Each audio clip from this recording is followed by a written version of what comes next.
તારીખ 23/4/2024 રોજ નાઇટમાં અમે અમારા પોલીસ સ્ટાફ સાથે પેટ્રોલિંગમાં હતા. તે દરમિયાન અમને કાંગીરાએ હકીકત મળે કે એક શંકાસ્પદ ઇકો ગાડી, નંબર પ્લેટ વગરની ઇકો ગાડી સંખેડાથી ભાગલપુર તરફ જઈ રહી છે અને તેમાં પ્રોહિનો મુદ્દામાલ હોવાની આશંકા છે.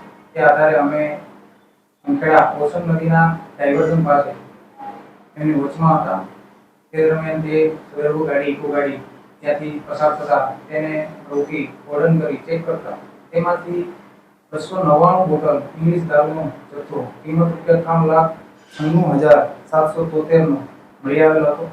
તેનો ચાલક પ્રમોદ પંચનારાયણ પાંડે આરોપી એ ગાડીનો ચાલક હતો અને પોતે આ મુદ્દામાલ 5 બાટલીથી ભરીને લાવેલો હતો અને વડોદરા શહેર ખાતે આશીષભાઈ જોશી મોબાઈલ નંબર 99091353 નાઓને આપવા માટે જતો હતો તેવી હકીકત જણાવતો હતો.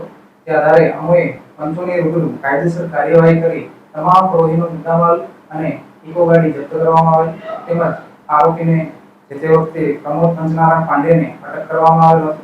ત્યારબાદ આગળની તપાસ કોસલ ઇન્સ પીડી બારિયા સાહેબ નાઓએ સોંપવામાં આવેલ હતી. તપાસ દરમિયાન આરોપીઓના કોલ ડિટેલ્સ ના આધારે અમે સદરભુ 2 નંબર આરોપી આશીષભાઈ જોશીની પૂછપરછ કરવામાં આવેલી હતી.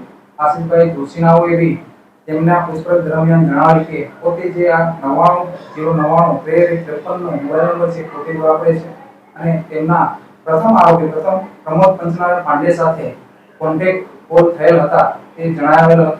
તે આધારે ગઈકાલ દિવસથી અમારી એક ટીમ આરોપી આશીષભાઈ જોશીને ધરપકડ માટે વડોદરા શહેર ખાતે મોકલવામાં આવેલ હતા અને અમારી ટીમને એવું જાણવા મળ્યું કે આરોપી છે પોતે વડોદરાથી અમદાવાદ શહેર તરફ નાસ્તો હોય એમને પકડવા માટે ટીમે તેનો પીછો કરેલ અને અમદાવાદ ખાતે રામોલ પોલીસ સ્ટેશન હદ વિસ્તારમાં તેમને પકડી પાડવામાં આવેલ અને ત્યારબાદ ત્યાંથી તેમને હસ્તગત કરી કાયદેસરની કાર્યવાહી કરી અને પોલીસ સ્ટેશન ખાતે લઈ આવી તેમને અટક કરવામાં આવેલ છે.